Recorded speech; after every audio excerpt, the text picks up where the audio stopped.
Alors, j'ai bien aimé le génial de Marie. Pourquoi ce génial-là est sorti aussi fort?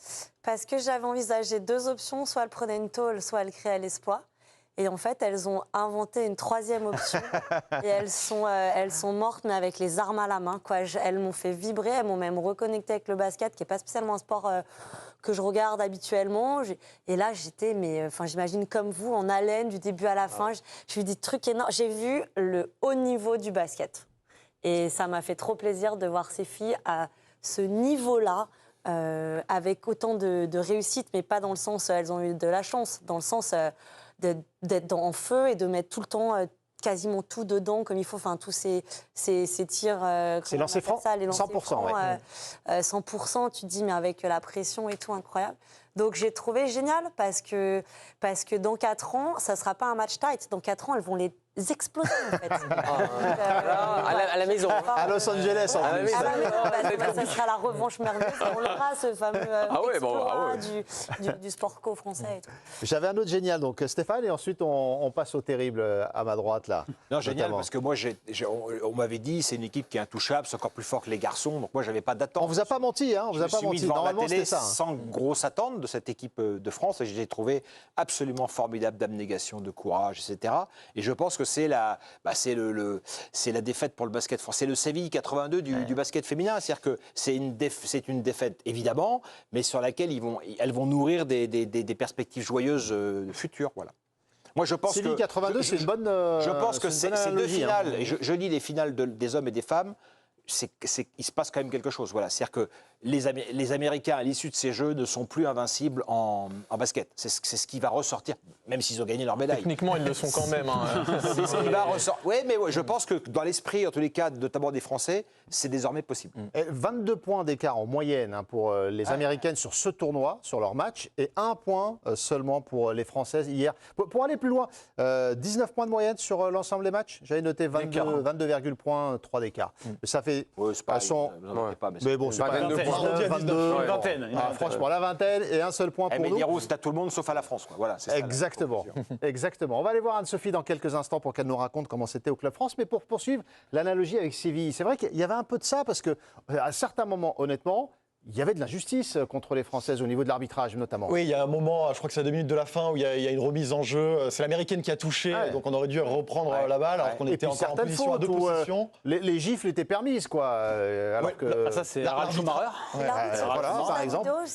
Oui, il refuse la vidéo. Il y a ce panier américain où le ballon va toucher le haut du cadre et retombe dans le cercle. Non, mais quelle honte. Ça devrait être interdit.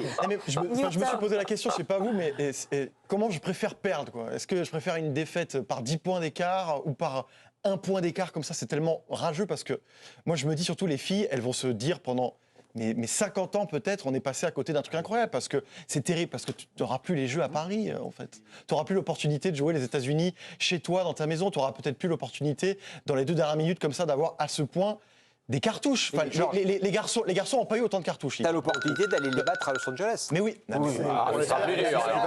a un peu plus ça depuis 2 jours, comme si c'était évident. Ça n'a rien d'évident. Mais là, ils vont être portés par le public. C'est une aventure à construire d'ici Los Angeles. On va aller voir Anne-Sophie juste pour avoir le ressenti au Club France. Anne-Sophie, est-ce que c'était vécu comme quelque chose de génial ou de terrible du côté du Club France pendant ce match? Je dirais plutôt terrible. On a vraiment pris un gros coup sur la tête au Club France au coup de sifflet final. En fait, si je compare avec les autres finales qu'on a vécues, je dirais pas que c'était attendu, mais par exemple, je pense au basket 3-3, les garçons en finale. Je pense également aux basketteurs français. Bon, à la fin, c'était bon, oui, on a perdu. Bien sûr, on est déçus, mais on les attendait quand même pas si loin, donc on est très fiers, etc. Là, je pense aux handballeuses françaises aussi en finale. Bon, il y avait de l'écart au score, donc en fait on était un peu fataliste. Là, pas du tout. Il y avait vraiment, on a beaucoup parlé de l'arbitrage. Enfin voilà, on a été surpris et on n'avait aucune envie que ce match se termine sur cette note-là. Donc ça, la fierté. On a posé la question assez rapidement aux supporters et supportrices. C'est pas venu tout de suite, quoi. Au bout de 2-3 questions, ils disaient non, mais bien sûr, on est fiers d'elle. Mais bon, on est dégoûtés. On est vraiment dégoûtés. Il y avait un sentiment, oui, de tragédie beaucoup plus important que sur les autres finales, en tout cas, qu'on a vécu des autres équipes de France. Et effectivement, c'est marrant de se constater qu'il y a ce sentiment-là qui domine autour de ce match. Hervé, puis on va voir avec Tanguy s'il y a des réactions côté français. Oui, je suis terrible aussi pour la raison, parce que moi je me mets à la place des filles en fait, tout simplement. Parce que là, elles ne peuvent pas être contentes de ce qui s'est passé, parce qu'elles sont passées si proches d'exploit. Parce que contrairement aux hommes, je ne voudrais pas comparer les deux, les hommes, ils ont toujours été derrière. On s'est toujours dit, à un moment, ils vont une fois. Enfin, et ils ont gagné le 3e tiers-temps. Mais on se disait parfois, non, mais à la rigueur, tu as toujours été un peu derrière. Ça fait qu'à un moment, ils vont revenir. Est-ce qu'ils vont arriver à revenir, alors qu'elles, à un moment, elles leur mettent 10 points dans la vue. Elles ont toujours été touche-touche en étant menées.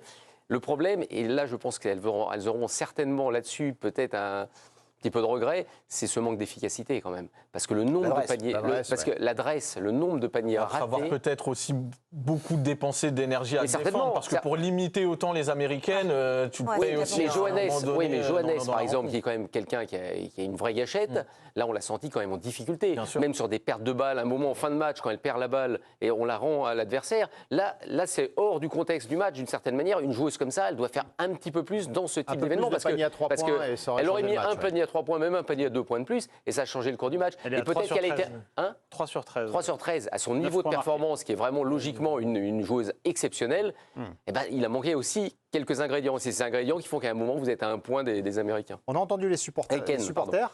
Tanguy, les joueuses, qu'est-ce qu'elles disent? C'est Gabby Williams qu'on va écouter. 19 points dans cette partie, la franco-américaine. Elle était contente d'avoir pu regarder les Américaines les yeux dans les yeux. Je suis super contente et fière de ce qu'on a fait. Avec ce qu'on a fait cette compète, je pense qu'il ne faut pas du tout baisser les têtes parce que ce qu'on a fait, c'était énorme ce soir. C'est un match que tout le monde va parler de ce match pendant les années. Et voilà, bien sûr, il y a la déception, mais je pense que dans quelques heures, on va bien fêter cette médaille parce que c'est vraiment incroyable ce qu'on a fait. Elle peut la fêter, incroyable ce qu'elles ont fait, ce qu'elle a fait. Et elle était extraordinaire. Et ses larmes, ça touchait tout le monde. Je veux dire, je ne suis pas ici, mais ça entraînait d'autres larmes. Parce que là, vraiment, elle était incroyable. Dans les 2 dernières minutes, on a quelques opportunités où on fait 2 airballs terribles alors qu'on peut revenir à une possession. Alors qu'elle, dans la gestion des émotions, dans un moment comme ça, on dit au basket, les joueurs clutch, elle a été, mais c'était tueur à gage. Donc, dommage. Si elle avait eu la passe une demi-seconde plus tôt, peut-être qu'elle aurait été dans une zone à 3 points. Mais c'est cette rencontre, en fait, parce que là, on se focus beaucoup sur la finale, ce qui est logique, mais c'est quand même aussi la conséquence d'un parcours où il y a eu aussi d'autres matchs, où il a fallu se hisser jusqu'à ce stade de la compétition. Donc, faut pas non plus. Prolongation en demi. Voilà, faut pas non plus jeter tous les efforts qui ont été faits auparavant pour. C'est rien. Non, mais quand je dis jeter, c'est en fait aujourd'hui la déception domine parce qu'effectivement, on a tellement flirté avec l'exploit et que ça joue sur un ballon qui tape le cercle, un lancer franc, un panier en moins que tu as encaissé. Les joueuses, elles vont le refaire. Mais c'est pour ça que en fait, cette finale, elle change tout sur la saveur qu'on va lui donner à cette médaille. Parce que je pense qu'avant la rencontre, elle est géniale. Mais après la rencontre, elle peut être que terrible. Parce que battre les USA et gagner l'or, en fait, c'est du domaine de l'illusoire quasiment pour tout le monde, sauf pour elle. Mais c'est l'un des grands exploits de l'histoire du sport professionnel. Parce que nous, on vient de sports un peu différents. Et c'est vrai que Marie, elle a raison. Parce qu'elle voit ça sur le côté. J'ai fait de l'olympisme, je sais ce que c'est. C'est-à-dire que déjà, une médaille d'argent, c'est quelque chose d'immense. Et nous, on est dans un sport, par exemple le foot, plus souvent, où effectivement, il y a la victoire et la défaite. Et d'une certaine victoire, la victoire au lançant, c'est la défaite. Mais qu'est-ce qui a fait que vous n'avez pas gagné? Donc, c'est un regret. Elles ont écrit l'histoire, les filles. Voilà, exactement. Elles ont vraiment magnifique. fait quelque chose. C'est la dernière épreuve. Et après. Ouais, on a eu. Non, pardon. Non, mais elles ont vraiment écrit l'histoire et je trouve ça chouette qu'elle l'ait déjà mesurée en conférence de presse et qu'elle soit déjà tournée vers le fait de se dire ok, on a fait un truc grand. Le basket féminin est né aujourd'hui. Aujourd'hui. Le basket français féminin est né aujourd'hui. Los Angeles, la revanche, et on sera bien. Un dernier élément, Gabby Williams, avant d'aller retrouver les volleyeurs avec Anne. Oui, elle termine quand même dans l'équipe type de ce tournoi olympique, donc voilà. Ça. Un petit waouh. Voilà, ce sera un petit clin d'œil pour Gabby Williams. Ce sera peut-être pas la Maxime Bossis de 2024.